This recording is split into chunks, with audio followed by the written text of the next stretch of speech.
Thirty seconds. Yeah, they gave me a microphone, y'all. Right, exactly. So, like, you know. You have. Or is it- Yeah, right here. Your name. Yeah, You you're right. didn't even realize I had. No, because I acted out. it. All right. It says it is 10:02 and that is our official start time is 2 minutes after the hour, even for an hour late. Hey, welcome. Thanks for being here. Thanks for making the drive out to our Fort Collins locals. And thank you so much for really hosting us. Thank you to the Monfort College of Business here at University of Northern Colorado. And also thank you to the Daniels Fund Ethics Initiative Collegiate Program. So I want to introduce, which they provided more than just coffee, by the way. They have lunch for us and cinnamon rolls. So thank you for that. I'd like to introduce Dr. Mike Martin, who is the Interim Associate Dean of Operations and Accreditation, and give him a chance to say a few words for us. Thank you very much. Put it in there. I'm speaking with my way too much. So, yeah, well, as mentioned, I'm Professor Michael Martin. I'm the Associate Dean at MCB, or the Monfort College of Business. And I'm officially here to welcome 1 million cups on behalf of MCB and the Daniels Fund Ethics Initiative Collegiate Program. It's a mouthful, but that is the full title. We want to say thank you for letting us host this field trip of sorts. I saw it identified as a field trip. Events such as this are crucially important to us. It gives us an opportunity to immersively engage individuals, promoting entrepreneurship, encouraging or facilitating professional engagement with the community. These are, concepts that certainly this event allows us to accomplish. These are fundamental elements of our mission and our fundamental core values. We recently revised about a year ago our mission and values, and promoting entrepreneurship and engagement are two things we are striving to do. It is important to do things outside of the classroom, such as this, things that can immersively engage individuals, especially with entrepreneurship, and this helps us do so. This and other events, I don't see Dallas here today, but we have an e-challenge, which is a significant event for us. I think we're going on our 12th annual. The applications for which open up later this month. But it's another key event that allows students and others and future business leaders to gain some experience, gain some career readiness, to pitch ideas, to get feedback, just as you do at your organization here as well. So I do want to say again, thank you for being here, because this does allow us to accomplish some of our goals in promoting entrepreneurship. We do appreciate you allowing us to do this. And yeah, once again, welcome.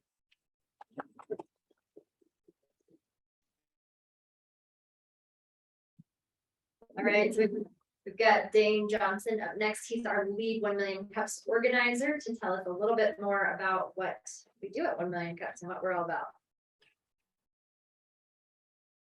Thank you. Good morning. Thank you, Dave Long, for inviting us. He started attending 1 Million Cups back in March and just said, I'm Dr. DeLong Ma, and I want to host you guys out at UNC. So I'm really glad we're able to have this today. Thank you all for coming. I'm the lead organizer for 1 Million Cups Fort Collins. 1 Million Cups is a much larger organization than this. It's organized by the Kauffman Foundation. They are a philanthropist organization out of Kansas City. And it's all got started around coffee. They wanted to support their local entrepreneurs, and they figured out the best way to do that is to provide free coffee. And so every Wednesday morning, they would invite entrepreneurs from Kansas City to come to them and present about what they were doing, share their business, share their personal story, and get help. And that's what 1 Million Cups is really all about, is to give people like me practice and community. in building a business. I was in the industry and working large corporations for about 10 years before I decided to become an entrepreneur. And 1 Million Cups was the first place I went to. I was like, I need community. I need to get out of my basement. I need other people who are, trying new things and experimenting and failing and getting up again the next day and doing it again. So now I have 2 businesses, and every step of the way, 1 Million Cups has been a phenomenal help. I remember my first presentation, and the question that was asked was, or the feedback that was pretty foundational to allowing me to keep going was, all right, you presented for 6 minutes, still don't know what you do.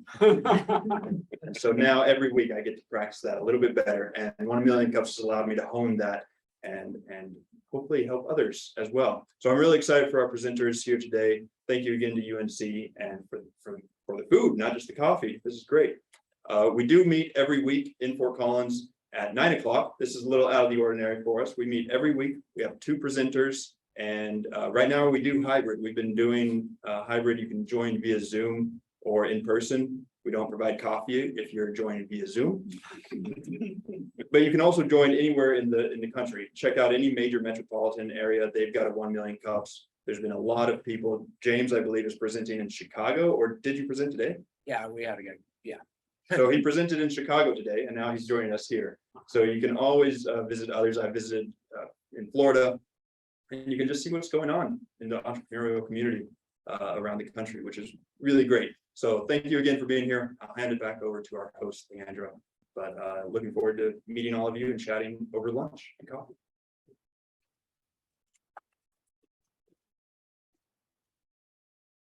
Thanks for introducing me, Dave, because I realized I forgot to do that. I'm Leandra Foster. I'm your MC, the host today. So we're going to get started with our first presenter, who is Daniel James of DJM Design. And he presented first in 2019 and again in May of 2022. Since then, he's niched down to industrial manufacturing, property management, home-related services, and auto dealerships, which you'll find more about what he does for those niches. And he was also featured as an SBA success story for how they pivoted during the pandemic and paid off their company debts to run a lean, mean agency machine. Oh, there you go. Yeah, I know. I didn't write that. That was but Daniel has a 2-year-old little girl and a little boy on the way in December. So let's give it up for Daniel.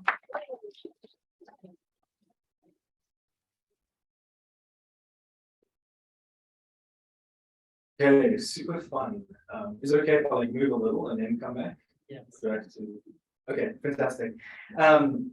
Okay, so is the timer going? Should I run with it now? Okay.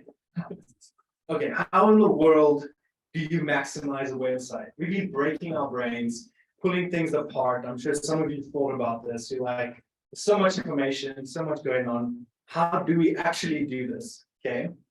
I have been doing this for 10 years, mostly in the multimedia design field, and finally settled on web design for those niches that we were mentioning earlier. So the first thing I mentioned is, what I want to talk about is, think about a city. The city brings in traffic, and the traffic has to do something. The traffic has to engage, has to be part of something. This is how you should think about your website. It needs to be, think about New York, right? We go there for the bagels, we go there for the vibe, we go there for the trains. We go to Denver for, the experience, being outside, being inside, being close to the mountains. We go to Brush, or I don't know why. Some of you want to have a brush, and that's okay. So think about your city like that. You can have it small or big, right? But you got to think in these frameworks. So getting into this, if this will work. Let me see. We have to plug in. Sorry. Oh, you're right. There we go. Yeah. Settled. Okay. So we got that in the pipeline, and this is my little family, and then that's the office space downtown Greeley. Thank you, 1 Million Cups, for being in our city this time. Go Bears, right? UNC, woo! Love it. Gotta emphasize that. We have a video studio. We have lots of nerdy people in one space, just basically. This is, when we talk to our owners or people who are working with this, or you're looking at this, what level are you? Are you trying to be a big boss employer? You're a large company. Are you smaller as DIY? And at this point, I'll say, put your hands up or something like that. So for my DIYers, you can put your hands up, but I'm gonna, because we have DIYers, we have outsourcers and our big boss employers. But let me move forward. So we use, just because this is a 16-minute presentation down to like 6. So I recognize that. I've made it better, so you'll see. We look at psychology and data a lot. And this is the key when you move on to this next phase of maximizing your website. We want to understand a few things, and a lot of it has got to do with, we're on the tip of the iceberg. So SEO, loading speed, video impact, reviews, Google Maps, and it's overwhelming to hear all of that, but let me narrow it down for you. So when you think about this, this is a cool example. So video, this company's name is One Way HOA. Someone made a video called One Way Ticket. HOA is One Way Ticket to Hell. So their name and their keyword in the same video. That video was screwing up their ranking. So we made a stop motion video, boosted it to about 40,000 views, and we outranked that. So you can see that on the other side. Very good tactic. Next, break the mold, be different. Read a book called Get Different by Mike McAllowitz. Why is your city different? Vegas, woo, let's party, let's gamble, I guess whatever you want to do, Sin City, right? Think like that. If they come to your website, they want to experience something, it should be different and it should engage. The Google's Maps integration page for websites is so powerful because you can put keywords in the images, the videos, the posts. You can have multiple cities. And that page is so it's like the second thing to your website because it's always top of search for certain things. Remember that. Next, we're trying to rank you, right? We're trying to get you first every single time. And why? We're going to use different tactics to get you there. Some tactics you can use, other tactics rely on an agency before you pull your hair out. So let's get into the juice. I want to get into some of the companies we've done stuff for. Some people say traffic is king. I say conversion sales is king, are king, or sales conversions are king, right? Because companies are going to say, I want sales, I want business, I want this. That's the root cause of what you want to do. When you look at this, this is a stat, and you can't see it because my face is, so it's not on there, but Amazon loses about 1% in sales for loading speed. That's lower, that's longer than 100 milliseconds, right? So loading speed is very powerful, but you have to be on the right platform. WordPress is one of the best ones to get loading speed organized. If that's important to you, like if you're a national company. Irish Flute Store, if you want to skip all the steps, buy a domain that already has traffic, that's already converting people, and that's already doing well. Very quick solution. $10,000, they bought a domain, the guy wanted to retire, and he just sold the website. Leading Edge Electric, we got them to a 99% loading speed score, 0.6 seconds loading. She's a woman-led electrician company, very unheard of, very unique. They promote all their nonprofits and things like that. Buy-in, what we did with them is all their vendors come on this map, and if you click on them, the vendors actually install their product. So it's a very advanced integration. That's the key behind the website. The website is much prettier, but at least you can see the map. Promotions work really well if you do it the right way and if you're in the right industry. So be careful about that one. And then when I talk about five minutes, okay. When you talk about engagement in video on your actual website creates 80% more engagement. And how many websites do we see without videos on the first page? A ton. When I'm talking about engagement, I mean people are there for 3 minutes longer than people who don't have a website versus 1 minute just for without it, on average. We benchmark data points a lot, but I'm not going to bore you because you don't want to hear that. Talk to me afterwards. In this sense, you have marketing in a city too that's like the tree versus the fruit mentality. Or a better example in a city is the billboard versus the Yeezy store or the In-N-Out burger that's bringing traffic to your city. So that city, like the functionalities are going to bring traffic in if you're promoting them, if you're putting them in the right places, if your keywords are ranking in that section, if you're doing, backlinks and stuff like that can help as well. But once again, don't pull your hair out. Psychology. Where are they clicking? Why? If someone's clicking there, I want to put a button there. If someone's only scrolling past like the first 80% of people make it up here, and then it starts to drop down to 60 as you keep going down. So we use these advanced metrics to help our owners use psychology. And what are we doing? We're trying to better serve the customer as best as possible. Okay, so let's close. So over here we have a team. It's about 18 co-workers of us in our company, and then closing. Remember, the company's gonna fail or something. You can still sell your website. 1x growth, 1x gross. So if you're making 1x sales, that's kind of what they want. They want how many sales can I get from the website. They don't care about anything else. The business sale is different. Thank you guys for listening. Those are two QRs that you can use. One is a gift promo for business entrepreneurs, and the other one is our YouTube channel. And for the students, we are having a web design internship games. It's like Hunger Games, but it's less violent. Hopefully. So thanks. Thank you guys.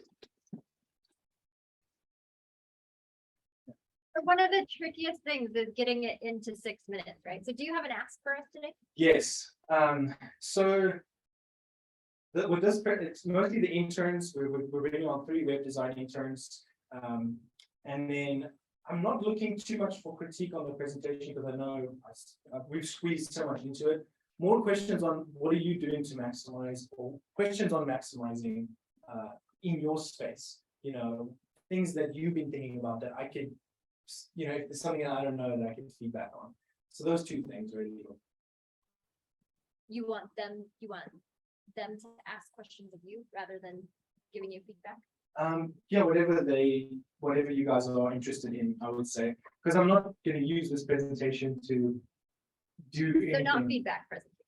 Yeah, more like insights or fun things we can discuss in a quick ramble. All right.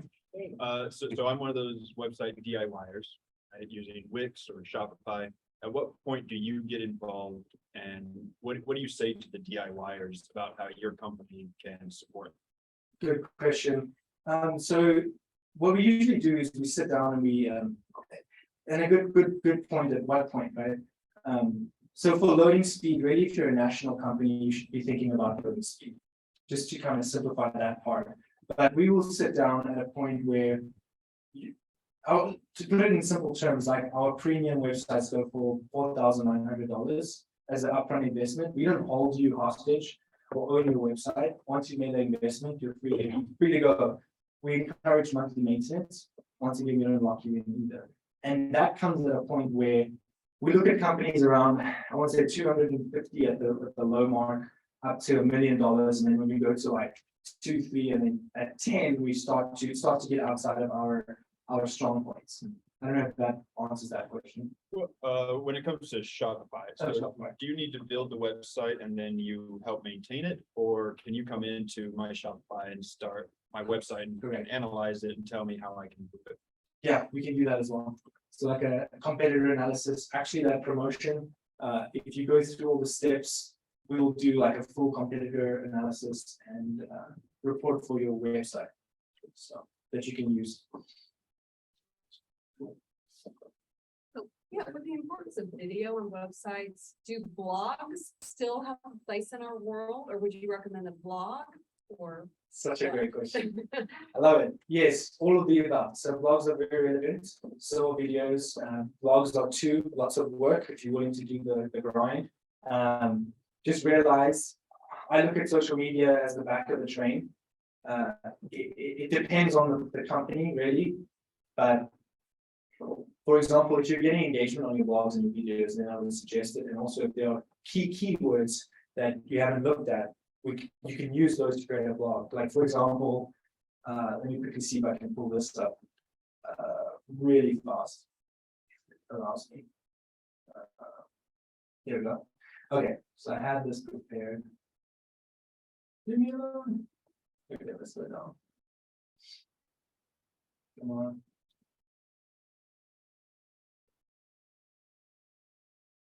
Okay, so for example, this is a keyword report, and this is what makes us very unique is we actually look at these impressions.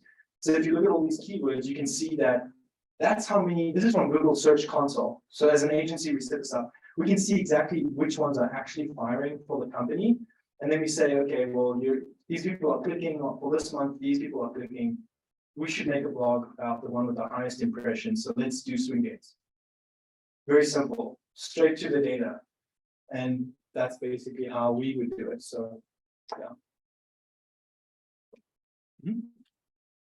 Say a little bit about the value added you bring in terms of converting visitors to transactions.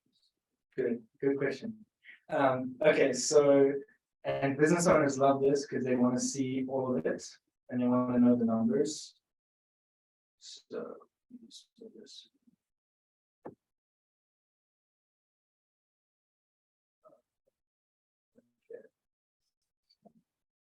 So right here, so just rephrase your question. So you wanted to know basically how we can tell, like, use conversions as well as show the data to the sale and make sure that we're getting sales for the customer. Yeah, and maybe, another way of saying it is, what's the secret sauce of creating that? That fun, yeah. So there's no silver bullet, like I mentioned earlier. Every company is different. So for example, with car dealerships, one of the tactics that works really well is using previous inventory that's extremely well performing, even if you don't have that inventory on the lot. The reason for that is a customer will walk in and say, I wanted that Jeep. Okay. Now this is a risk that the dealer will have to take. I wanted that Jeep, it's in your inventory, it's showing up on search. Cool. You know what? We can source you that Jeep. Very quick way. Second way that you can think of is if you're in a business to business. One of my mentors at the SBA said, just go straight to the vendor. So my vendors are like Wix and WordPress plugins. I go straight to those people and I say, I would love, look at our website. This is our city. It's beautiful, hopefully, and we'd love to engage with you and then use that as a leveraging factor. There's multiple ways, and I could spend way too long on it. Those are some ideas, and then backing that up with conversions that I'll set up on the website, so that you know for a fact that that was a sale and where it came from. Yeah. Ben. Sure. So if I have students, design students, or anyone that might be interested in your in your internship, why should I send them to you? Why should I say, hey, go do an internship here? What are they going to get out? Oh man, you laid it like you put gold in front of me. We're multicultural. We think differently. We don't hold clients hostage, and we offer guarantees for clients. So a 6-month SEO ranking guarantee. So on your top 5 keywords or so, we will rank you first. So we'll use all those tools. And then for the people that want to do internships, it's really a crazy environment because not only are you experiencing my company, you're experiencing the co-working, so the greedy nerds, which not many people know about. It's like the old articulate day in Fort Collins, or used to be. And you're not just learning from me, you're learning from the people in that space. We have like live stream expert in there. We have just marketing companies, all kinds of things. So they're kind of rubbing shoulders amongst nerd giants, if you will. All right. Well, thank you so much for being here today. Thanks. If you want to take just a minute while we're getting our next presenter set up, you can get a cup of coffee, but I will holler at you if you take too long.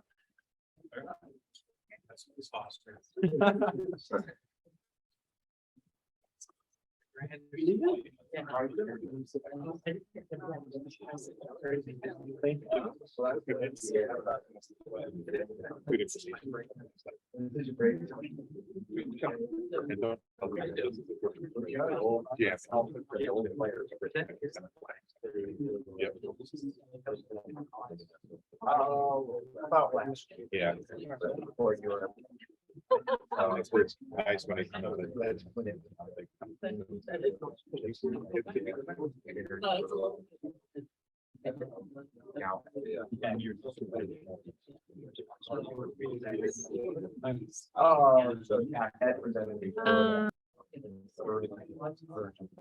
Yeah, it's funny because number one, I'm actually teaching a class right now for a doctor of things like. So we're getting some stuff, but outside of class, I'm giving a talk at 7%. Howard University. They're all there. Yeah, if you guys are really kind of different.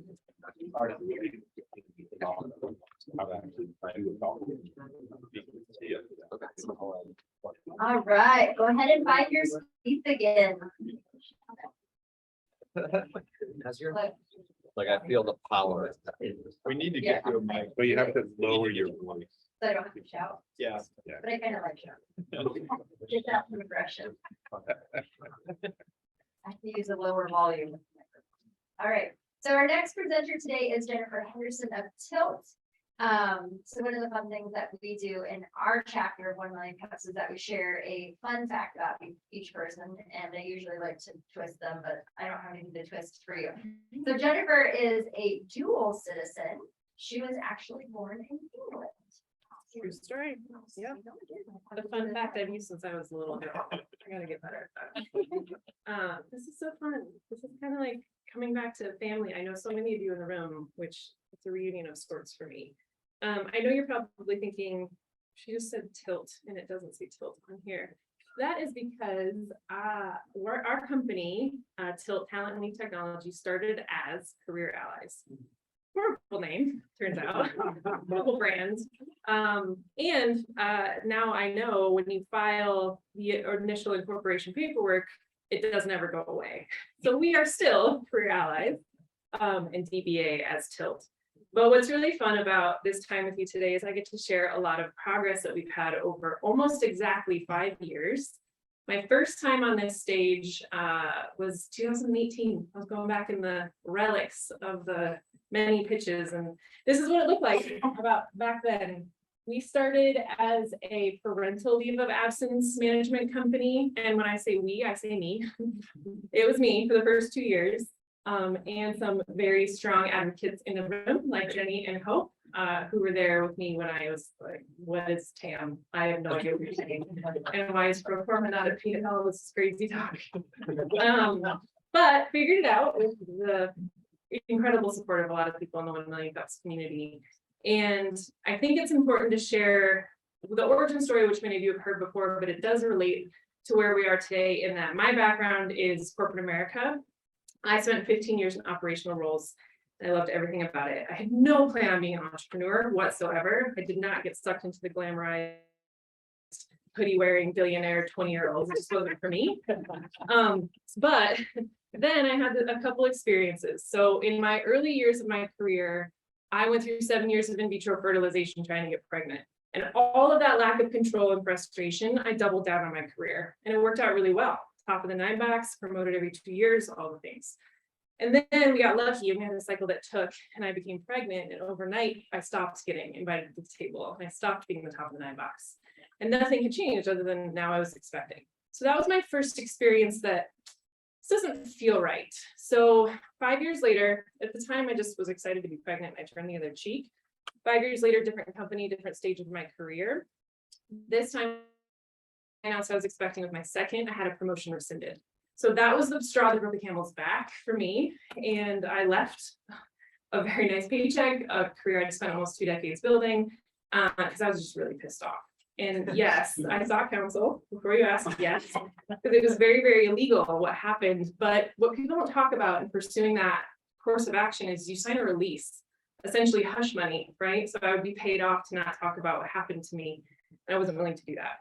So I walked away from pursuing legal action. I walked away from my career and I set off into this world of entrepreneurship. And this is what you saw early on. And then we got a little bit crisper, although not so much. This is actually a screenshot of the paper version of Career Allies that I still have in my file cabinet of. This was pen to paper. This was truly shoulder to shoulder to see if this would work. And this would make leave of absence management better. And someday it'll be worth a lot of money. Not yet. And then we got a little bit farther down the pike. We actually rebranded, hired some people that knew how to do branding. and officially took on the Tilt name, Talent and New Technology.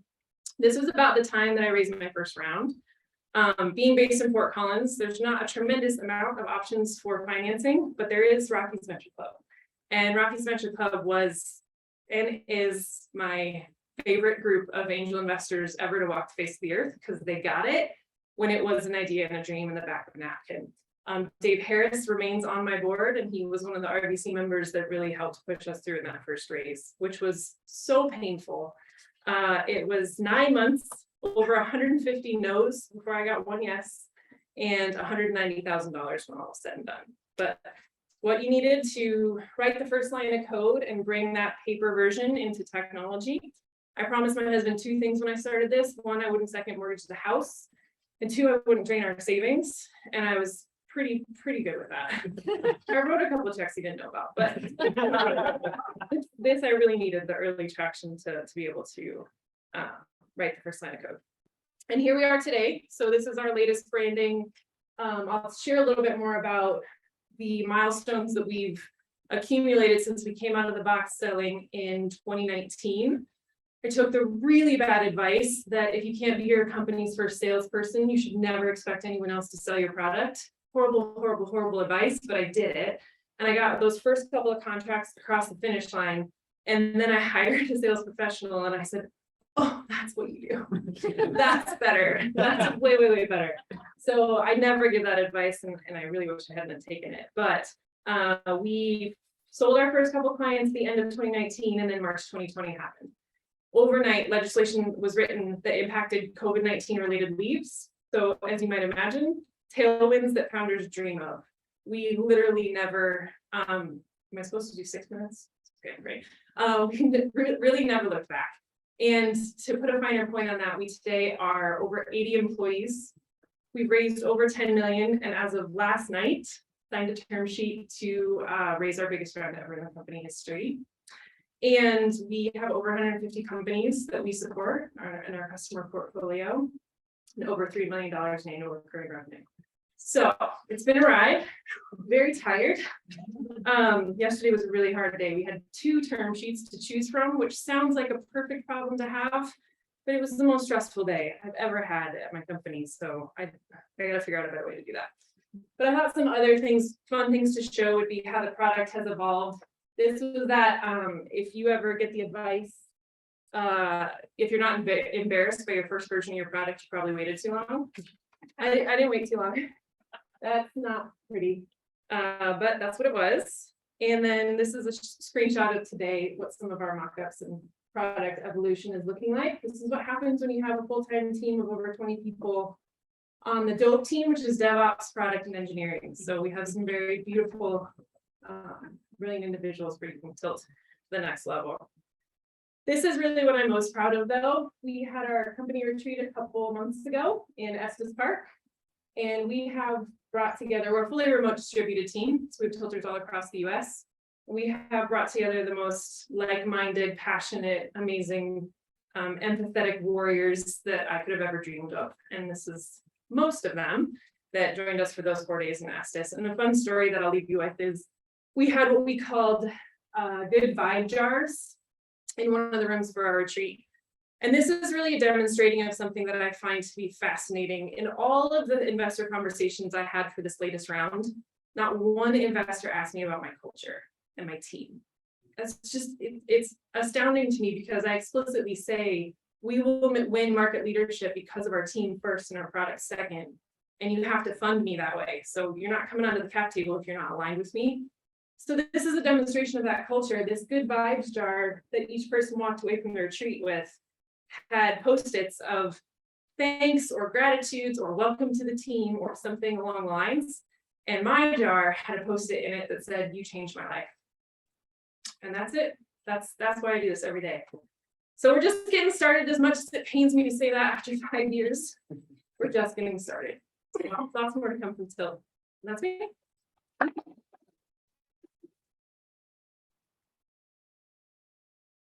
All right, do you have any asks for us? Keep being the amazing supportive community that you are. I wouldn't be here without 1 million cups. I mean, it's true. So that's That's my ask. Are you open for questions then? Oh, yes, sorry. Sorry, I'm rusty, I'm rusty. She's like, I'm done, I'm out of here, please. You forgot, love to give feedback and advice, whether asked or not. Oh, no, I love it, I love it. You bring it on, yes. Feedback, questions, please, yes. What an awesome presentation. What made that sales manager for you so like awesome? She came from a competitor.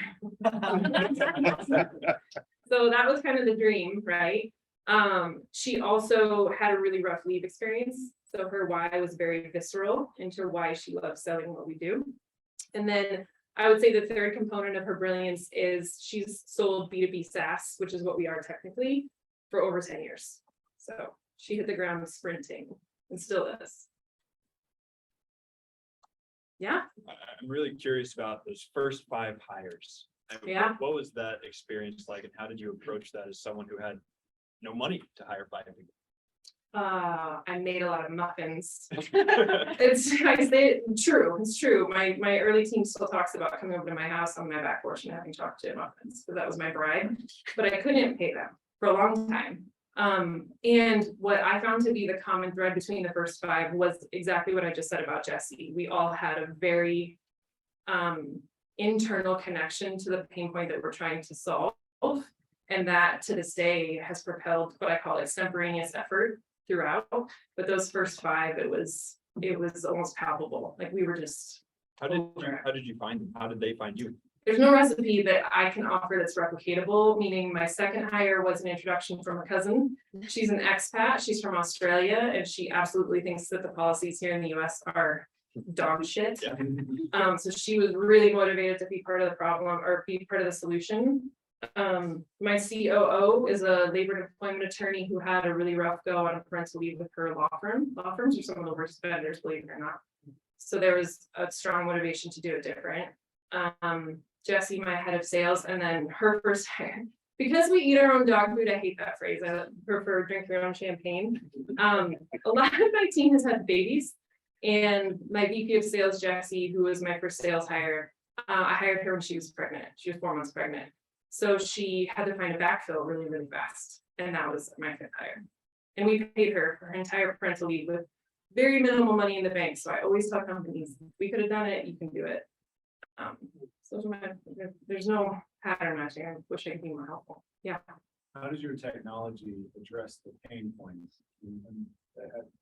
How difficult was it to get an app built when it sounds like none of your first 5 were actually like technologists or developers? That's my biggest regret. Honestly, if I could go back, it would be find a technical partner faster.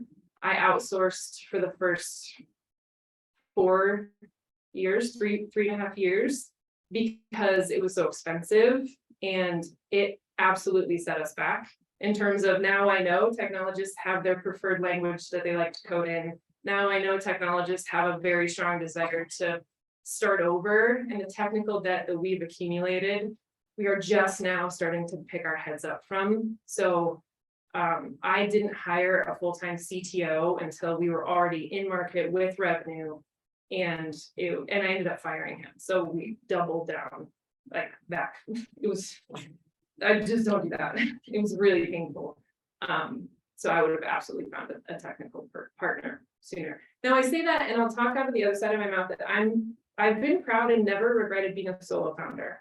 So I don't have co-founders, and I don't think I would do that different if I could go back. It's just kept it much simpler in not only financing, but sometimes there's just decisions that I need to make, and I can make that solely because I hold that seat. So it works for some, not for others. Any other questions? Yeah, Congrats on the most recent raise. thanks. Thanks. You said 80 employees, I think. Yeah. recently? So have you noticed shifts in your structure or your requirements, and you hit that, that 5, that 25, that 75? Like, have there been very noticeable thresholds where the size of your team has required you and or your organization to change? Absolutely. Yeah, And like, I wish I could say at hire 25. Yeah. This broke. But there have been very significant changes in the evolution of how we've done things as that velocity, and it's happened so fast. At our retreat last summer, we had 15 of us. And then we had 80 at this one. So it's just been, those, when the system breaks are so frequent that I really hesitate to even plan past a quarter in most instances because we don't know what's gonna break next. And being far more nimble and experiment minded has paid off, especially this last half of this year. Do you have an example of something that's broken that's recently or something Yeah. that jumps to mind? I mean, because I'm so passionate about the culture, an easy answer is communication in a remote workforce, right? A single source of truth where people can go and feel like they're heard, engaged, updated, informed is a moving target. Slack is our virtual headquarters, but Slack has its own idiosyncrasies, Confluence, like there's all of these tools out there, but the tool creep. We did an inventory not too long ago. We have over 80 different tech tools that we're paying for. It's insane. So that is a constant complex system that we're tweaking. I don't think we'll ever find a silver bullet, but we're highly aware we've got to be watching the communication. All right, Denny, bring us home here. Yeah, congratulations on your raise. Great to see you as an investor, to Yes. see the company taking up on the upward trajectory. I know exit is always in your goal, right? Yeah. As a venture business. Yeah. And RBC has funded 3 companies in Fort Collins, right? Mhm. Yours, Ashley's, and RT, right? Mhm. And we want to increase that number. When you exit, can you kind of share with us, like, what, when you exit, probably pretty big, right? For sure. Like the economic impact, and you talk about company culture, but like a community culture, right? Because Boulder did not start out as a tech hub, right? Yep. There was somebody who was there who made success. Yeah. Then everybody look up to that at success as, oh, that's what I would do, right? Yeah. And I think that's really important, creating that culture, Mhm. startup culture in places like Fort Collins and Greeley and Mhm. right, Windsor and all those smaller towns in Colorado. Yeah. Like, if you can imagine what that day would be like when you exit and like you become the kind of the leading light for No, college. Just like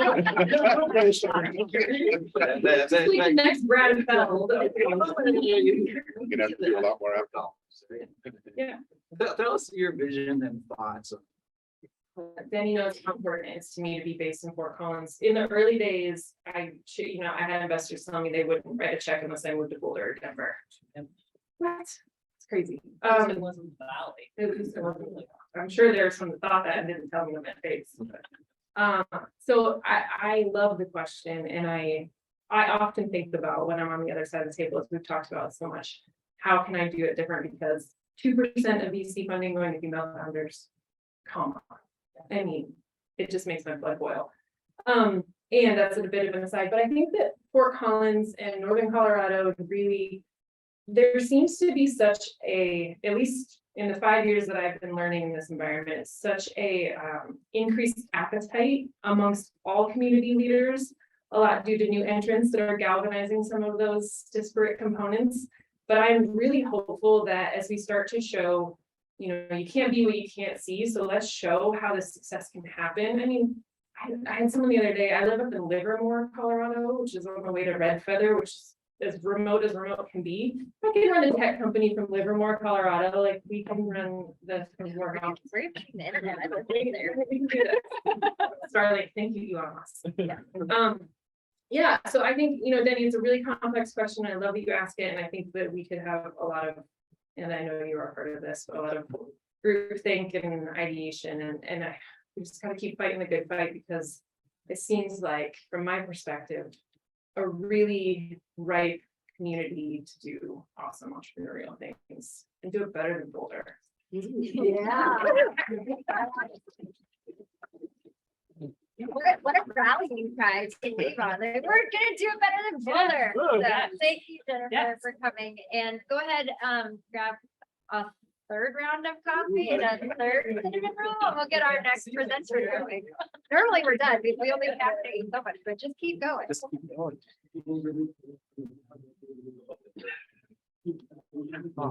Like I was saying.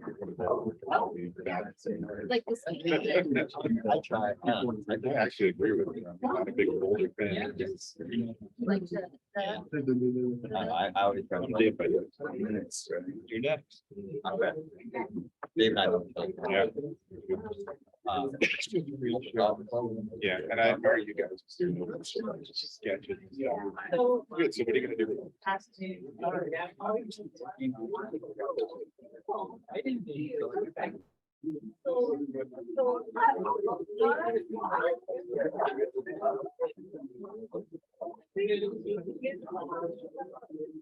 Yeah. Yeah, I actually stopped reading business books because I'd read the book and I'd be like, that's a great idea. You know, that's like, gone later. Bye. Yeah, you're on. You're on.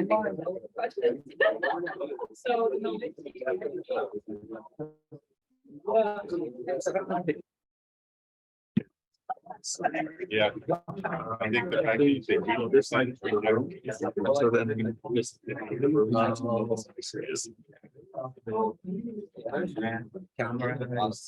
can do it well, actually. But if you, it's not following you, it's just, yeah.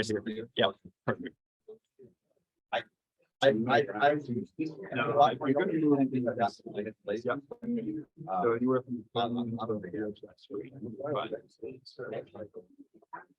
How many people on? Just too many.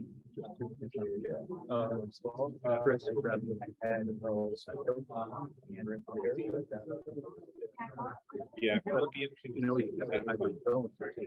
Kindle. And given how good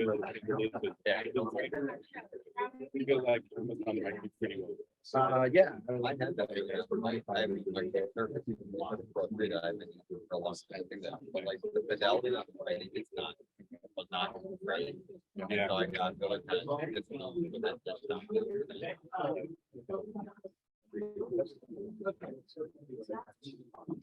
You're talking next, right? Yeah. And then you're like.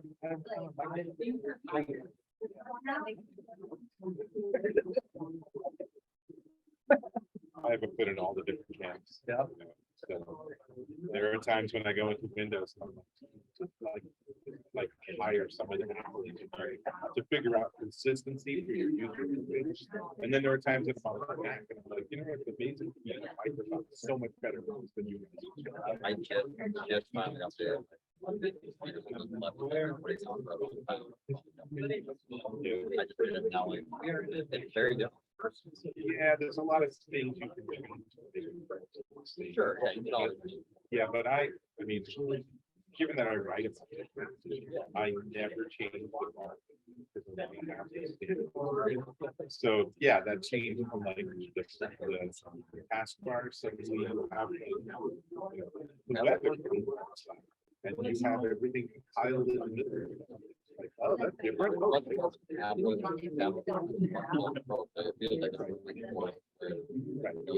Friendly people. People actually don't.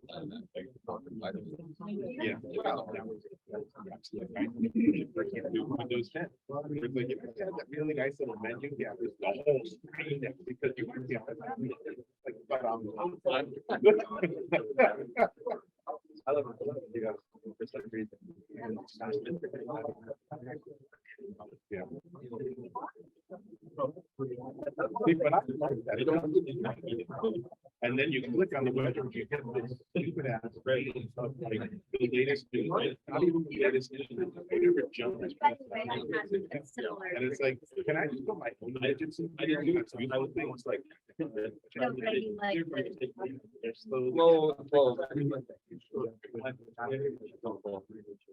gotta take off. I gotta try off. It's still running from, you know, liver of the school. Way back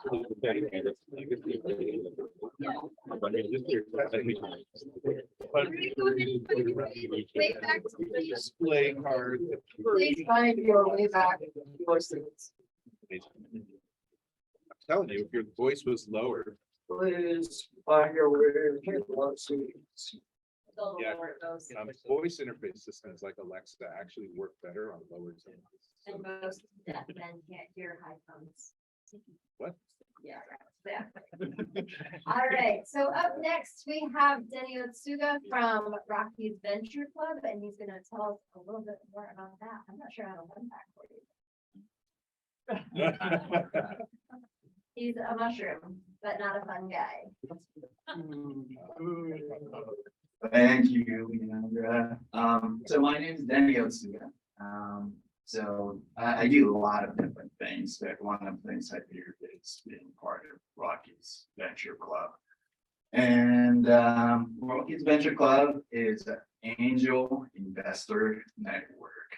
So people from Fort Collins know what angel investors are, but for people who are joining here today from Greeley, how many of you know what angel investors are?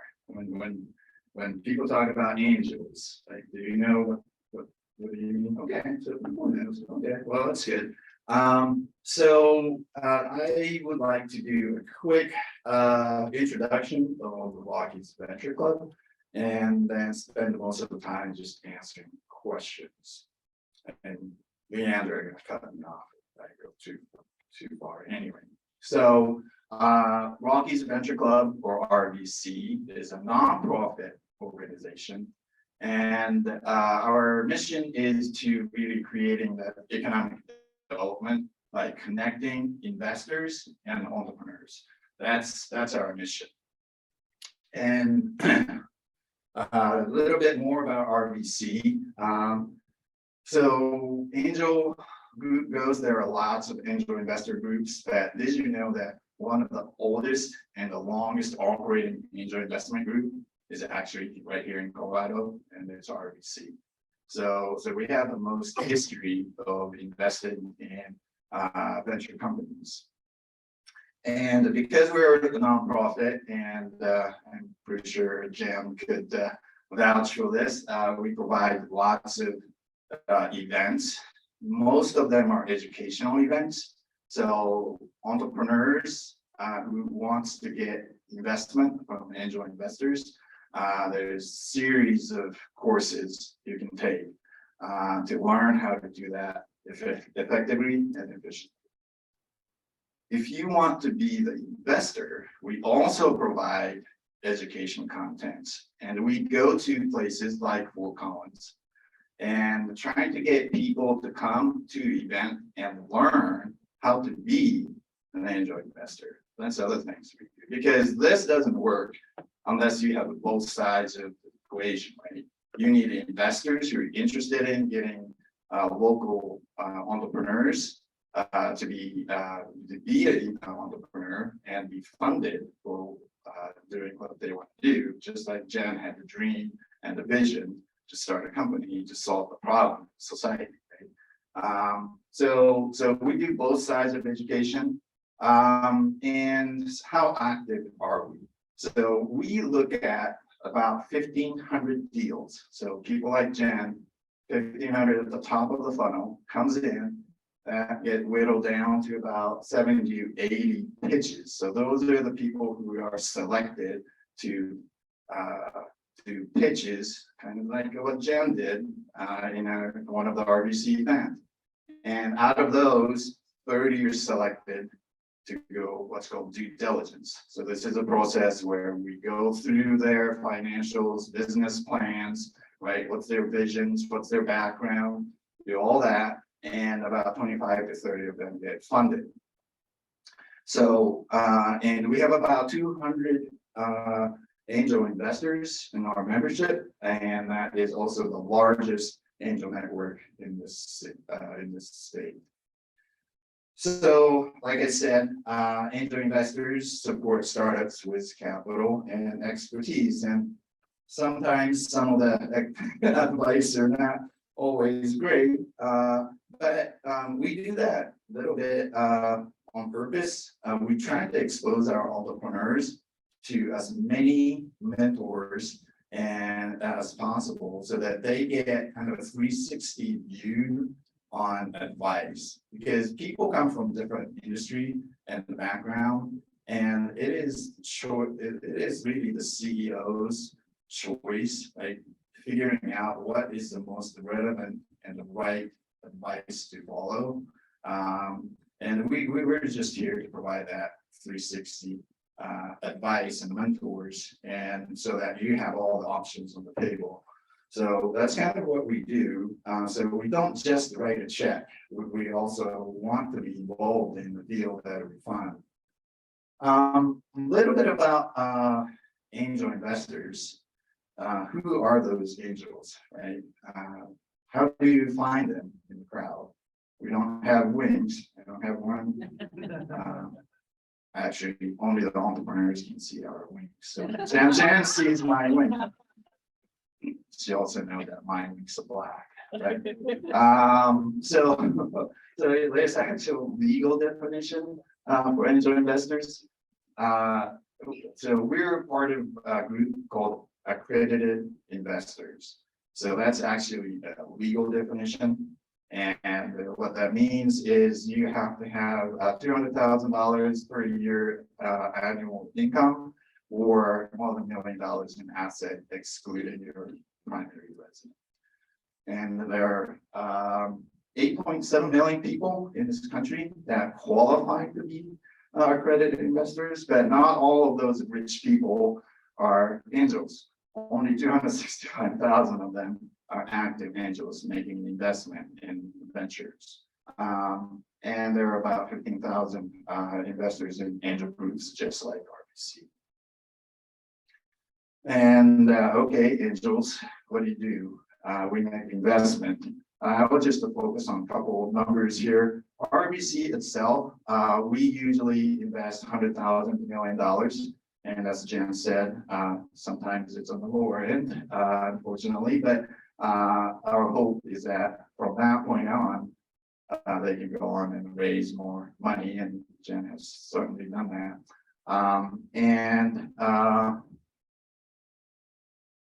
Time is short, so I talked about education.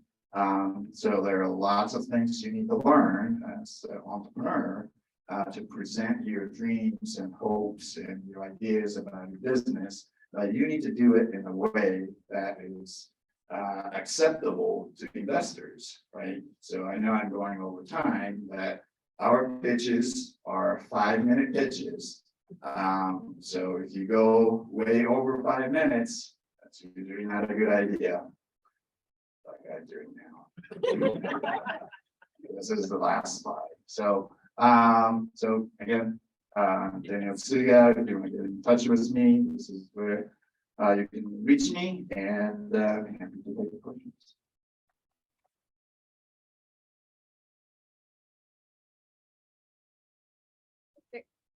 I have a question. So I'm curious, within Rocky's venture, how many investors are in northern Colorado versus the whole state? I imagine it's probably a fair number of Boulder, Denver folks, but.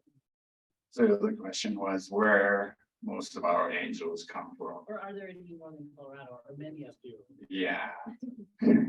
So one of the things I've been working on for a long time, and Jen knows this, is trying to activate angel, accredited investors to become angel in places like Fort Collins. So our membership goes, there probably, what did you say, Jen? About 10 angel investors in Fort Collins.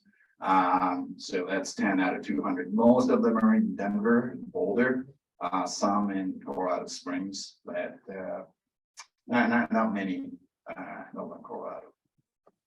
The old school greedy money, not really like into tech startups, like maybe is there a market there? Yeah, so the question is old money and greedy, and how could they be converted into angel money, right? That's what I'm trying to do, right?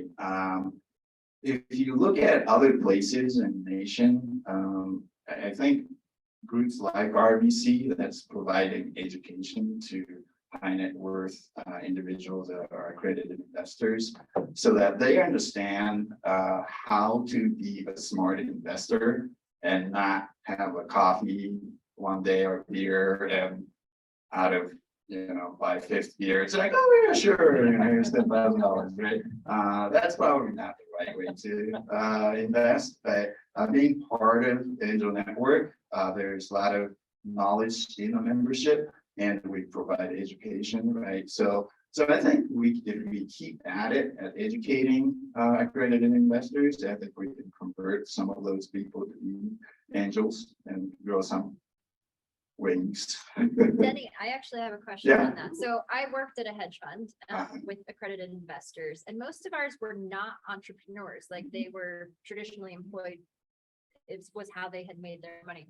Do you find that they're less comfortable investing in startups because they just don't understand that space? Yeah, I think why most old money are not converting to angels, right? And I think some of it is, not being familiar with what it is and understanding what's the risk and the reward is, right? And I think, people who invest in hedge fund or, sort of private equity, as a big category, right? And venture capital is just one of them. And angel investment is, I feel like it's a little bit different kind of people than people who puts, a lot of money into hedge fund. Because the question I asked Jen, right? People tend to be more community oriented, right? They really believe in the dreams and the vision of entrepreneurs. And they really believe in, if they're successful, the impact that they can have in the local economy is greater than, the check they're writing. So I think those are kind of different kind of people, but they need to be educated to do it smart and do it in a way that it is more successful, instead of just keep writing, $10,000 check after 50 years every time. That's probably not going to be the right way to do it. So. Jen in the back and then Ben. I never got a check after 50 years. Try that strategy. In your opinion, do you think if you look at the bell curve of the investment, like early stage, pre the revenue targets that, or the stage target that RBC shoots for, and then post like more VC, where do you think Northern Colorado should move into first? Yeah, so the question is, what stage of funding is most needed, maybe in Colorado? I'm biased because the type of companies angels invest is usually very early stage, right? But it's kind of like a sales funnel, right? You got to start with bigger starting point. And some of them are not all the companies we fund are going to be successful, right? So you got to start from the kind of the top of the funnel and creating as many opportunities as possible to as many entrepreneurs as possible, right? And even if they fail, right, they learn something. And in ecosystem like Silicon Valley, why they are so successful is they allow people to fail, right? And even after they fail, they come back and try it again. And they're smarter and better next time. And even if they fail after that, they have the opportunity to come back and try it again. So if we can grow the ecosystem big enough to allow that kind of fail rate to recycle back, I think that's where things started to go on the flywheel and start to develop the ecosystem. So that's just my thought. Okay. Ben? Wait, hang on. Ben, keep it short. Denny, keep it short, Yeah. and then you can check in with him afterwards. I love the point about how angel slash, earlier stage investment is typically more focused on the community and the idea of, hey, we're gonna build this local ecosystem. Does RVC do anything with working with local municipalities and or do any kind of reporting to help demonstrate the impact of, hey, we work with Jen, we were getting to help get Tilt off the ground. What was the impact of that on the Fort Collins ecosystem or on, if we did one here, really, like, how do you like celebrate those stories and the impacts of those on the communities? Yeah, so 90% plus of RBC deals are Colorado-based companies. One, and the impact of it, Jen, you've been talking a lot in local scenes at CSU, Startup Week, those places.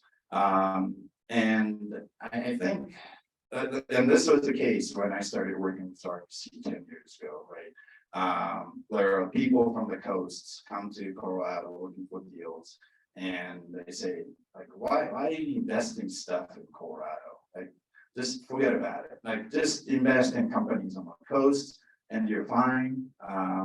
You make your money, we're happy, right? Then there will never be a unicorn coming out of Colorado, right?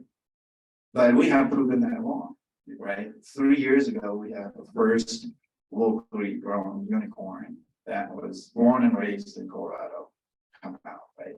So clearly, and after that, there was like mass production of unicorns, right? Now we have like 8 unicorns in the state in Colorado, right? And this is after many years, decades of like no unicorn. So I think, so sorry, I'm going long, but I think it's really important to have a success story locally, right? And if Jen's company exit, 100 million, 200 million, right? I think that really changes people's mindset. And it's like, oh, like it's possible to have big exit, have a tech company in Northern Colorado, right? And that changes entrepreneurs' mindset, that changes investors' mindset, right? Like people are saying, well, why are you throwing your money away investing in those companies? It's like, no, it's not wasting money, right? Well, it's a success story. So it's all on Jen to. Thank you. She's like, on that note, I'm out of here. All right, grab your 25th cup of coffee. We're gonna get our last presenters up, and I'll let you know when it's time to come back. Nice job. That was so good. It's fun to kind of see you. All right, what do we do now? I don't know.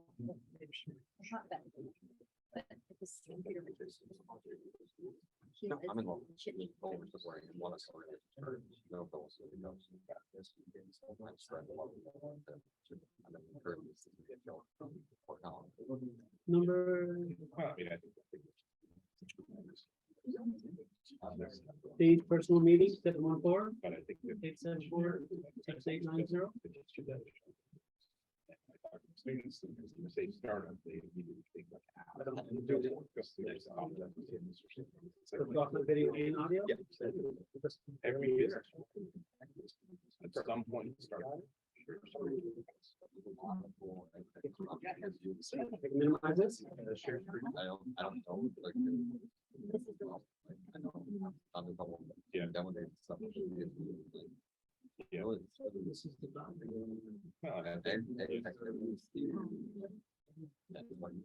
I mean, it already is. Like the whole company is, if you want to talk about manager, million acres. So part of what technology applies to me, it's going to apply to the 7 county farm. Okay. Whole risk. So I used to talk to the bureau director. All right. We're starting already? We're able to show.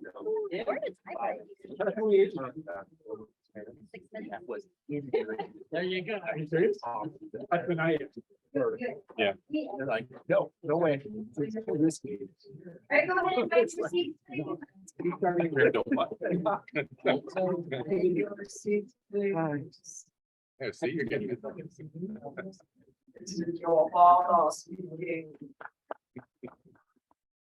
Ready? Holler. All right, he's gonna start with or without you in your seat. So up next, we have Peter and Beth Bostwick. They are the founders of Ready Touch, which is a micro market that replaces vending machines. So things like, milk and what's the word? Sandwiches. Well, things that Pizza. die. I can't- Oh,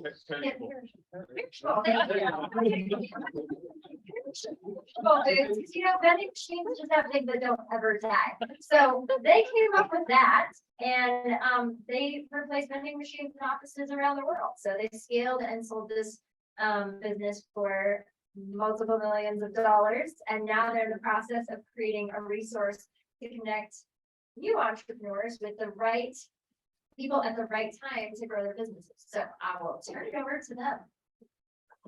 Great, so I have to say, this is a very weird experience I have here at UNC because I went to high school at Greeley West. And my high school prom was on the other side of this building 40 plus years ago, so it's very, very weird to be here. So well,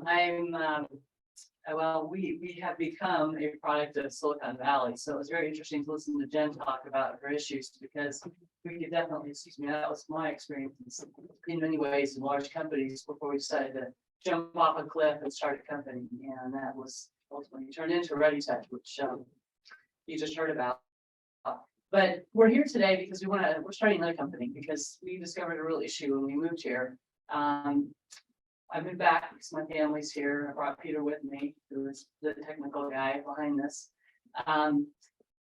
We found a real hole in the marketplace. There's a lot of resources for entrepreneurs here in Northern Colorado, but nobody knows how to find them.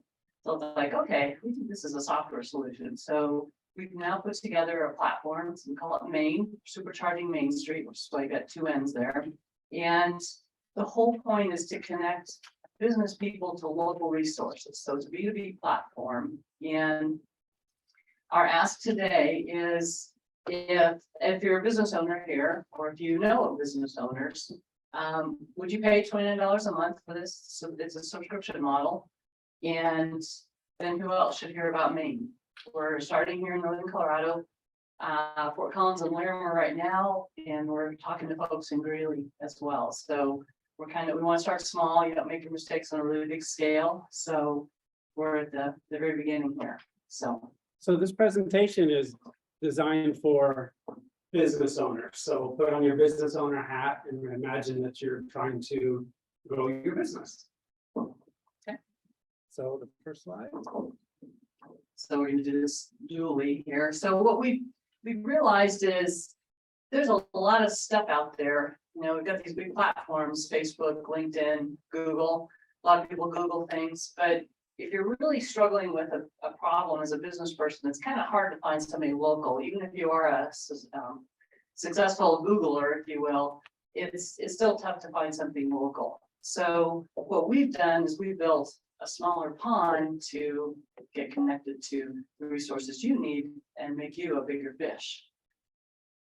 So one of the things that's really important here is that Maine drives business to you and as a business person. And one of the things that we've discovered is there's a lot of resources that the community has to offer. The state's got resources, the county, the city. But what we want to do is put them all on a particular platform, as in Maine, so that it can easily get they can easily get their information out to you as a business person. And with our property, Maine is set up on the websites for these different pillars or local entities, community leaders. We can start to drive some of that traffic to your sites, your locations, because they're identifying in Maine as they need help. We'll show you a little bit about this in a couple other slides to try and get you connected. So we also are going to be using SEO to help get your visibility up on these search engines to help you out. Great, thank you. So let's get started, right? So how you do it is you create your account on Maine, tell us a little bit about yourself, tell us about the company that you run and the products and services that you offer, how you can help the people in the community and how you can make more money. So I have an example here from one of the 1 million cups. For folks, you're all familiar with James Keppel, right? He's created his account on here. So just like you, right? He comes in here, he puts information about how he can help, right? He can help you do sales and marketing. He's a coach in computer technology. So you let everybody know what it is that you do and people can find you. Are there specific areas and industries that you work on? Are there specific locations that you're involved in business groups, right? And there's also areas that you need help in, but we're not going to talk about now. Wait. We're not going to talk about that. And it's not part of the pitch. Come on, I get 5 minutes. Right, but he's got a special program here, branding strategy, right? So as you, as a new business owner or an existing business owner, you want to tell people about what it is that you do. And when you do put it into the system, and folks come in here and say, hey, I'm looking for help on sales and marketing, your content shows up. Here he is, James got his information, the third hit, right? The first one, of course, is SBDC, everyone loves what Hope does over there, free consulting for folks. And then another group here that does mastery for prospecting, and then here's his information. Now, if James put his information into Google, and someone went in there, did a search for sales and marketing, what page do you think he'd be on for people to find? Well, we tried that today, right? Page down, page down, page down, page down, page down. You'll never find his information. So we're making a smaller pond for James and for you to reach local businesses to make a difference for you. So when you click on his information, you don't stay in Maine, you go straight to his website, so you can find out the information about him, so customers can find out more about what it is that you do. So the big question is, do you want more business? Yeah. And if so, here's the three different ways you can sign up for Maine. If you just want to explore to find out what's going on, it's free. Create your account, browse, learn about what's going on in the community, tap into all the other resources that are available from the city, from the county, from the SBA, the SBDC, from the chamber. If you're an enterprise, well, come and talk to us. But if you're a builder, right, you're trying to build your business, you're trying to grow, that's it. So your builder, create your account, $29 a month, that's nothing. That's nothing. Create your account, put your information there, tell us how we can help you and how you can help the community. That's it. All right, there's our ask. Nicely done. You can keep it. You're gonna answer questions. Okay. So who wants to get us kicked off? Wait, we have to answer the questions, right? Well, yeah, who wants to get us kicked off with answers to these questions? All right, Jane, go As a ahead. business owner, I Yeah. have signed up. Yeah. The question of would I pay $29 a month, when you said that SEO, that auto SEO piece, that's when my ears perked up. So I was thinking about, if you search for 1 million cups Fort Collins, one of the things that shows up on the first page is the meetup group, meetup.com. Yeah. And so if, as a small one-man band, if I'm not having to pay for SEO optimization and hiring a consultant. And Yep. Maine pops up in the first 1, 2, 3, along with my LinkedIn, which also pops up right now. Where are you at in that auto SEO feature? Because to me, that is what the $29 a month gets. That's exactly right. And that's the technology we're currently working on right now, building that out. Because just like when you go in and search for Google, you're now starting to get Reddit information, Quora information, because they realize that Google doesn't have all the answers. And these aggregators of content, like Maine, for example, like LinkedIn, for example, they have all that information. We're going to, because of the work that we're doing in the background, it's going to make Maine jump to the top. It's going to make you jump to the top. Thank you. So it can work. It's really interesting because like so many angles you can push Maine, you know, if you wanted to. That differentiating factor, guys, have you guys kind of gone in that and looked at that? And then that's my first question. My other thing I was going to mention is, yeah, it's all about domain authority. You know, the moment you have multiple backlinks tying into who you are, what you do, it's more likely Google's going to say that's a good website. Right. And so Right. that's what you want, right? Right. So that's going to be like a big hurdle with that auto SEO. Yeah. It's going to be a game changer. But yeah, what are you guys wanting to make this unique from like LinkedIn? Like, are you still working on that? And yeah, what does that look like for you Well, guys? it's local. I mean, that's the thing that's it's so missing. And in fact, we were talking about this the other day. It's like, you know, when Google first came out, people started using it, Facebook and so forth. It's like, oh, wow, we get to discover the world. We get to be out there and learn about all this stuff everywhere else. But now it's like total information overload. And it's like, how do I get found? And so that's the whole point, is we wanted the funnel was huge up top and now you're getting buried in that big funnel. So now we can get it focused down because if you think about it, our business, the businesses that we're really focused in are really service providers that are B2B in a local community. We're not here to help Walmart, you know, maybe Walmart's their local store, but they've got their own resources. So that's really the whole focus. And I think the problem is for these small businesses, they don't have tons of resources. And they want to get discovered from their local community. I mean, if you think about people using accountants and lawyers, they're not looking at big national firms for that. They're looking at local people. So.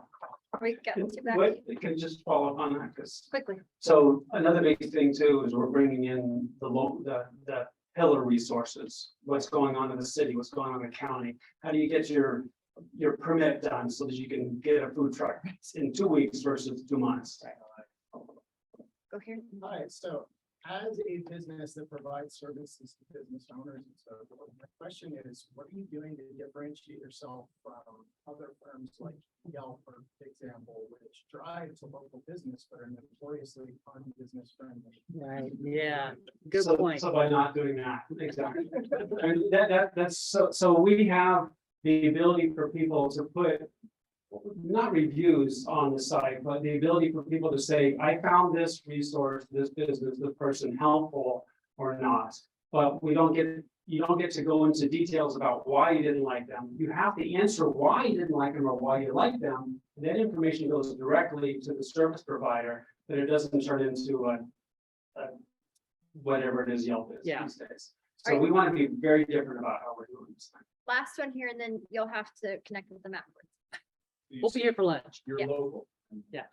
So you're local to northern Colorado now. I am, he's not, sorry, It's the goal to franchise this. not franchise, we're gonna, Whatever the world. We'll be a mega platform. we'll scale it. That- Yes. We'll scale it because we've lived all over the place and this issue exists everywhere. It's not just special here, If so. RBC invest in this. No pressure, Danny. That's right. We're glad we're following him. So yes, we are, but the thing that's so great about Northern Colorado is this is a really supportive community, I have to say. After being out in the valley for 20 years, it was damn tough to get a company off the ground. And I'll tell you, as a woman walking, Jen talked about her experience with maternity.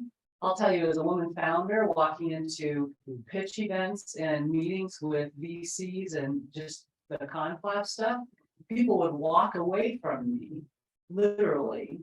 I was the only female founder in the room, and it was impossible to even have a conversation with another entrepreneur. And by the way, they had vaporware, I had a real company. I had resident, so there. It's tough. Just So, saying. Just saying. Just saying. All right. Thank you. Thank you, Beth and Peter.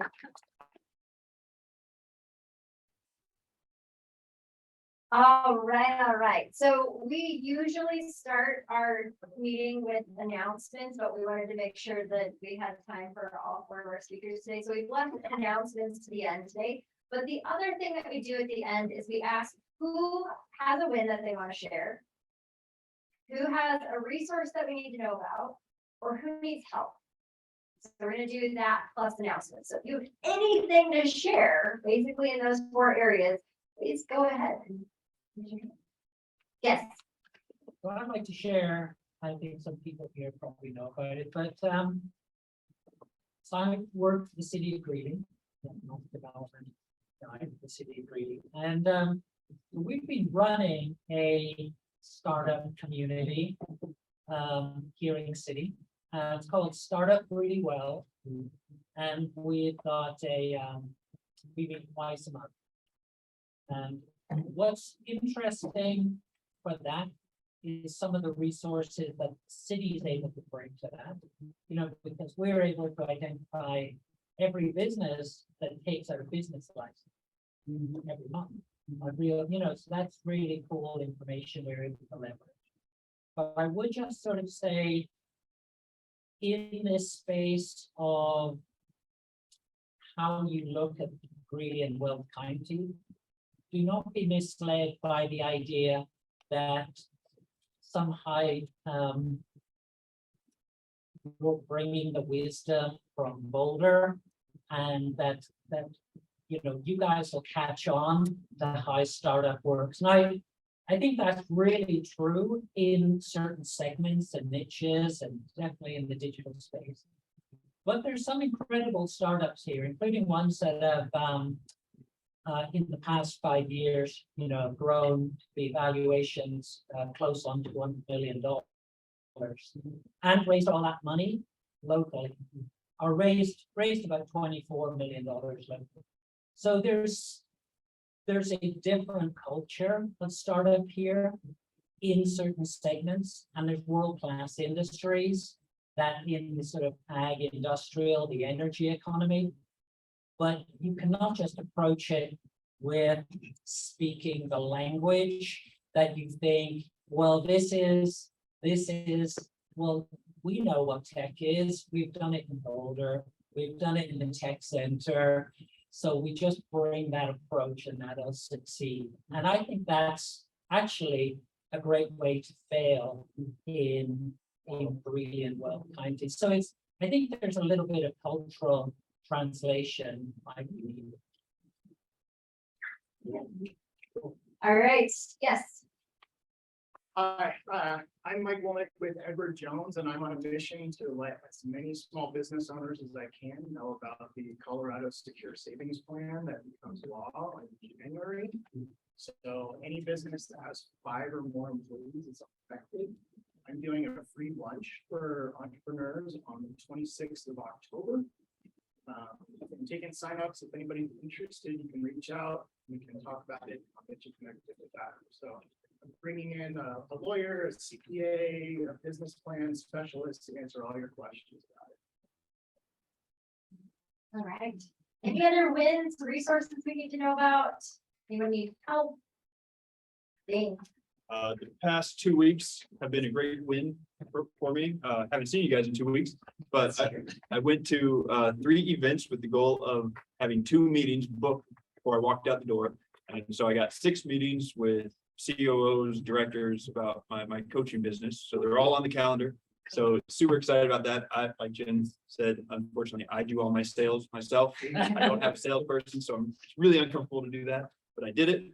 And then I disappeared for 4 days and went backpacking. So disconnecting and not checking email for 4 days. That's been a long time since I've done that. So that felt great. I'll throw a resource out.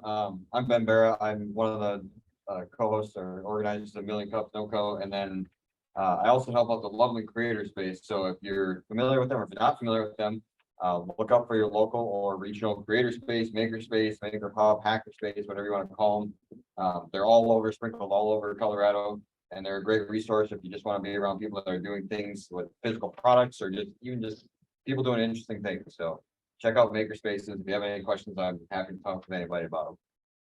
Hope announcements are okay. Yeah. So for those of you I haven't met, I'm Hope Hartman, the executive director of the Larimer SBDC. And we are very excited to have our biggest event of the year coming up next Thursday, October 13th. It is a partnered event with the East Colorado SBDC, which is hosted by UNC and also the Loveland Business Development Center. So all 3 of us have joined forces. On Monday, we were at 217 participants. So we'll see what happens over the next week, but it's a full day from 8 to 6. Amazing speakers. Jen is our lunch keynote. And I just wanted everyone to know about it. You know, people that might be interested, people are welcome. It's going to be amazing. There. Hope I just have to say, this is the women's one, right? The women's. It is, but their men will be there. Yeah. So I'll be there. You hosted it on a school out day. Yeah. Like. yeah, we didn't know all the like working moms. I mean, trust me, yeah, it's a challenge, but also it's at the Ames brand new Welcome Center, which is just a beautiful space. But yeah, that's I'm gonna have to check my school calendar. Yes, We're trying to avoid all the other things. Exactly. 13. It's the 13th next Thursday. Not announcement, but like resource, aerosol devices, which for those of you long-term 1 million cuppers, you might remember that she had like the air testing. Anyhow, that's irrelevant, but they have some free office furniture because they're moving. They're moving. and relocating. So if you need desks, chairs, bookcases, file cabinets, tables, you can go to their office on October 17th or 18th from 8:30 to 4:30, but you do have to haul it away yourself by October 24th, so. But it's if being you- given away, it's all. free. It's free, And if you don't take it, it's going to the landfill because none of the donations. donations place will take it. So if you're thinking that you're gonna need some office furniture, hit them up, you can get with me afterwards for the address. On an event note too, in Loveland, so on Saturday, October 8th, there's celebrating 60 years of the Seeds of Innovation, so that's the HP facility. The large facility in Southwest Loveland that was opened up, and it's now converted into the Forge campus, so that's where it will be. It's a really neat mixed use space that has offices and some industrial space, light industrial space. So if you're looking to celebrate the history and or check out a potential workspace, that's the October 8th. It's from 9 to 1 p.m. at the Forge campus in Loveland. All right, well, I see that we're already a minute, almost 2 minutes over. So, Last thing, well, one other last thing, One- one last thing before the last thing. yeah, so if you ever want to present at 1 million cups, you're welcome anytime. We meet every week, 9 o'clock. Next week, we will be back at Elevations Credit Union in Fort Collins. So Or you can on sign, Zoom. you So can if you don't like. Or Zoom. they can also do it. email Natalie right there if you want to get on the schedule for October or November. Yes, so you can zoom in and we invite you to join us every week at normally 9 a.m. But since it was a special field trip today, we did 10, so 9 a.m. Wednesdays, you can zoom, you can drive. And the last, well, second. to last. Oh, one more. Can I have one? Grab a bus on your way out. You're welcome to grab one of those. And now the actual last thing is that we want to give Miss Deborah Lacey a chance to say a few words. Excellent. Thank you so much for being here. It has been extraordinary listening to all of the presentations and getting to know several of you. I didn't get to meet all of you all, but am looking forward to getting to know you all. My name again is Deborah Lacey. I'm on faculty here along with DeLong, and he invited us over here. We wanted to thank you tremendously for being here for our Bill Daniels Ethics Initiative Week and really month is what we are doing. And I wanted to let you know, are you all familiar with Bill Daniels? Bill Daniels was born here in Greeley, so he is part of the old money in Greeley and was a naval combat pilot, if you are familiar with that, both in World War II as well as in the Korean conflict. And then what is most resonating with you all is he was an entrepreneur as well. Started insurance, went into the cable business. Anybody remember the Utah Stars? Yes, owned that and had a little difficulty and paid off every creditor he ever had. So he has a tremendous set of values that we teach within the classroom, that we are giving to the students. We are embedding in them as future entrepreneurs. Maybe they're hitting the corporate world first and then moving into that idea. And one thing I wanted to just read to you, because I think it's very powerful and resonates beautifully with the 1 million cups, is that he said, we value and promote the free enterprise and entrepreneurship as a core to innovation and economic opportunity. And so with that, I wanted to just thank you. We actually instill in our students a lot of different values that you spoke of today. You didn't necessarily call it certain things, but you spoke the definition and you are living those values. And one of those I saw was just that integrity, acting with that honesty as you are working with business owners, raising that money, going in and saying, here's this idea, as well as that trust where you all are focusing on your stakeholders and building that responsibility. It's just tremendous to hear that come out of each of your mouths and the opportunities that you've had. And then also we see that you are into fair competition. We joke and we tease with, hey, women, we get 2% of the money out there, or hey, we have a little bit of difficulty. I moved, just to let you know, from the corporate world, IPOs, corporate finance, into the investment management advisory world. And so now I teach here with finance, tax, accounting, ethics, all of that, and was able to segue for that. But we do appreciate that fairness and that ability to allow somebody to step in and have that chance to really springboard an idea. So with that, we wanted to again thank you and just tell you how extraordinary it was for our students as well. and what we will take back to the classroom. So again, thank you for being here. Again, hopefully I'll be touching base with you. I know DeLong will as well. And just to let you know, I live in Fort Collins, so I'll be hunting you down. All right, and that's me behind you, Kale and Jan Harmony. All right, have a wonderful day, and again, thank you for being here. Thank you.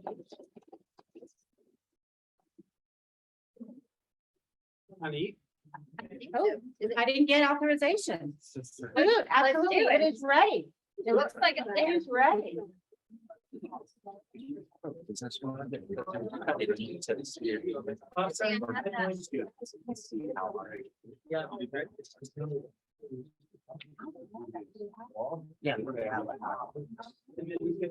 And I don't want people